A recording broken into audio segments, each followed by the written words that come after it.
اسلام کی پہلی ہجرت اور نجاشی کا دربار۔ آج کی اس ویڈیو میں آپ کو اسلام کی پہلی ہجرت کے بارے میں بتاؤں گا۔ میں ہوں محمد ناصر اور آپ دیکھ رہے ہیں چینل گلدستہ معلومات۔ ویڈیو شروع کرنے سے پہلے میری آپ سے درخواست ہے چینل گلدستہ معلومات کو سبسکرائب کریں اور بیل آئیکن کو ضرور دبائیں۔ ابتدائی اسلام میں مسلمان دن بدن مشرکین کے عتاب کا نشانہ بنتے جا رہے تھے۔ ظلم کا پہاڑ ان پر اس بے دردی سے توڑا جاتا تھا کہ خود ظلم کو بھی شرم آ جائے۔ مرد تو مرد، باندیاں اور عزت دار خواتین بھی ظلم کا شکار تھیں۔ حضور پاک صلی اللہ علیہ وسلم یہ سب دیکھ کر بہت افسوس کرتے، لیکن کوئی چارہ کار نہ تھا۔ اہل مکہ اب حد سے بڑھ رہے تھے اور آپ حضور پاک صلی اللہ علیہ وسلم کی بے چینی بھی بڑھ رہی تھی۔ آپ کو اسمہ نجاشی حبشہ کے بارے میں خبر ملی اور معلوم ہوا کہ وہ امن پسند اور حقیقت پسند بادشاہ ہے۔ اس کی رعیت میں ظلم و جور سے کام نہیں لیا جاتا اور وہ ایک عدل پسند بادشاہ ہے۔ رسول پاک صلی اللہ علیہ وسلم نے صحابہ اکرام کو اجازت دی کہ فتنوں سے حفاظت اور دین کے تحفظ کے لیے ہجرت کر جائیں۔ اس کے بعد صحابہ اکرام کی ایک جماعت نے ہجرت کی جس میں 12 مرد اور 4 عورتیں تھیں اور جس کے امیر حضرت عثمان رضی اللہ تعالیٰ عنہ تھے۔ اسلام کی تاریخ میں یہ پہلا گروہ تھا جس نے ہجرت کی۔ اہل قریش کو جب اس ہجرت کا پتہ چلا تو بہت دیر ہو چکی تھی۔ اس ہجرت نے مشرکین کی بے چینی اور بڑھا دی۔ انہوں نے عمر بن عاص اور عبداللہ بن ربیعہ کو تیار کیا۔ یہ دونوں نجاشی کے دربار میں قیمتی تحفے تحائف لے کر گئے جس سے نجاشی کو آسانی سے لبھا سکیں۔ انہوں نے وہاں پہنچ کر اپنی بساط بچھائی اور بادشاہ کے سامنے اپنا مدعا پیش کیا اور کہا کہ ہماری قوم کے کچھ نوجوان اپنے ہی لوگوں سے اور ان کے دین سے بغاوت کر کے آپ کے ملک میں آ گئے ہیں۔ وہ نہ آپ کا دین مانتے ہیں اور نہ ہی ہمارے آباء و اجداد کا، بلکہ وہ تو ایک نیا ہی دین لے کر آئے ہیں۔ ایسے میں بادشاہ نے مسلمانوں کو بلوایا اور ان سے صورتحال دریافت کی۔ اس وقت حضرت جعفر رضی اللہ تعالیٰ عنہ نے اسلام کا تعارف اور اپنی کیفیت پرسوس اور دلگداز انداز میں بتلائی۔ فرمایا، اے بادشاہ، ہم جہالت میں مبتلا تھے، بتوں کو پوجتے تھے، مردار کھاتے تھے، بدکاریاں کرتے تھے، قرابت داروں سے تعلق توڑتے تھے، ہم سایوں سے بدسلوکی کرتے تھے۔ ہم اس حالت میں تھے کہ اللہ نے ہم میں سے ایک رسول بھیجا۔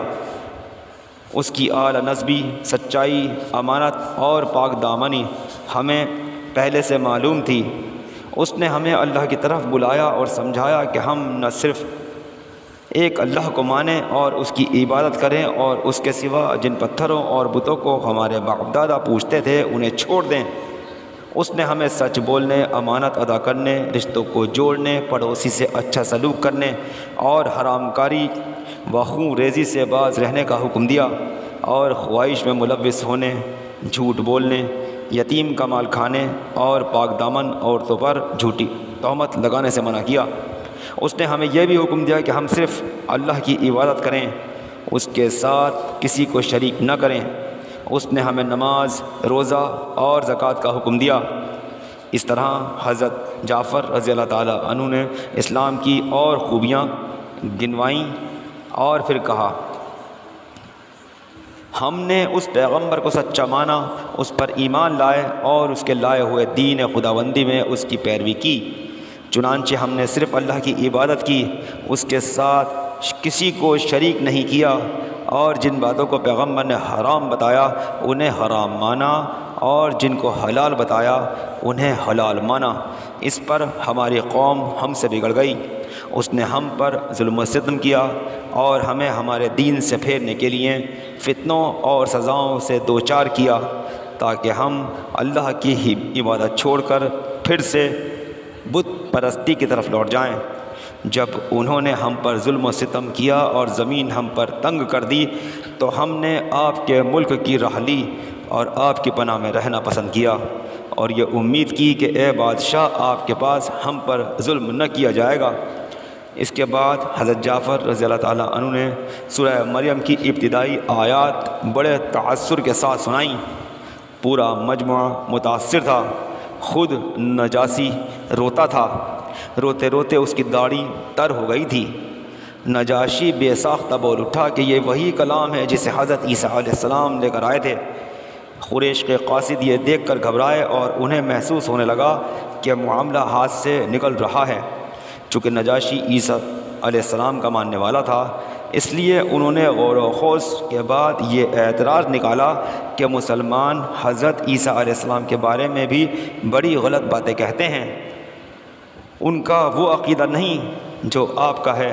چنانچہ نجاشی نے مسلمانوں سے پوچھا کہ وہ حضرت عیسیٰ علیہ السلام کے بارے میں کیا کہتے ہیں۔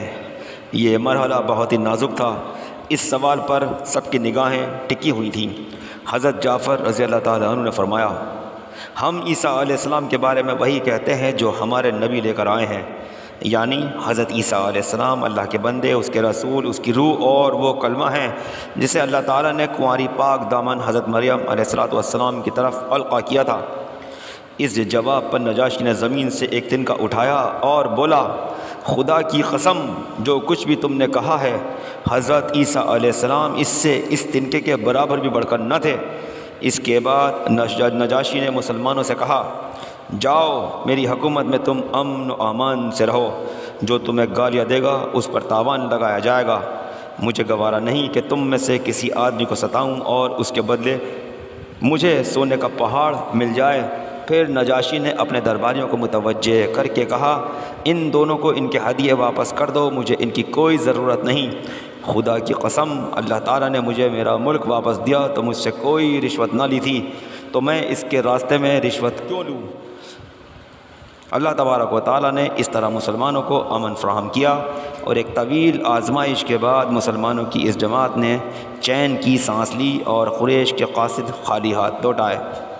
حضرت ام سلمہ رضی اللہ تعالیٰ عنہما، جنہوں نے اس واقعے کو بیان کیا ہے، کہتی ہیں اس کے بعد وہ دونوں اپنے ہدیہ تحفے لیے بے آبرو ہو کر واپس چلے گئے، اور ہم نجاشی کے پاس ایک اچھے ملک میں ایک اچھے پڑوسی کے زیر سایہ مقیم رہے۔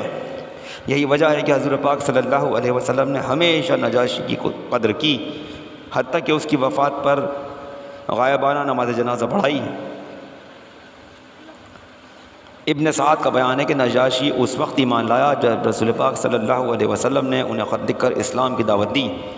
حضرت عبداللہ بن مسعود رضی اللہ تعالیٰ عنہ کی روایت میں یہ بھی ذکر ہے کہ نجاشی نے فرمایا، اگر میرے اوپر ملک کی ذمہ داریاں نہ ہوتی تو میں رسول پاک صلی اللہ علیہ وسلم کی خدمت میں حاضر ہوتا اور ان کی جوتیاں اٹھاتا۔ اسلام کا پیغام اور اعلان رسالت اس طرح اہل حبشہ اور حبشہ کے بادشاہ اور اس کے درباریوں تک پہنچ گیا۔ قریش کی رسوائی ہوئی اور ان کے نمائندے ذلیل و خوار ہو کر لوٹے۔ حبشہ کے عیسائیوں کے ساتھ مسلم مہاجرین کے اسلامی راہ و روش، شرافت اور مدبرانہ طرز زندگی اور اسلامی احکام کی سخت پابندی اس امر کا باعث ہوئی کہ وقت گزرنے کے ساتھ ساتھ حبشہ کے لوگ دین اسلام کے شیدائی ہونے لگے۔ چنانچہ آج ایتھوپیا، سابق حبشہ اور صومالیہ میں جو کروڑوں مسلمان ہیں، وہ مسلمانوں کی اس پہلی ہجرت کا ہی فیض ہیں۔ آج کی ویڈیو میں بس اتنا ہی۔ امید کرتا ہوں اسلام کی پہلی ہجرت اور نجاشی کے دربار کے بارے میں معلومات آپ حضرات کو پسند آئی ہوگی۔ ویڈیو کو لائک کریں، شیئر کریں، چینل کو سبسکرائب کریں، بیل آئیکن کو دبائیں اور کمنٹ باکس میں جا کے کمنٹ ضرور کریں۔ اسی کے ساتھ میں محمد ناصر اپنے چینل گلدستہ معلومات کے ساتھ آپ سب سے اجازت چاہتا ہوں۔ شکریہ، اللہ حافظ۔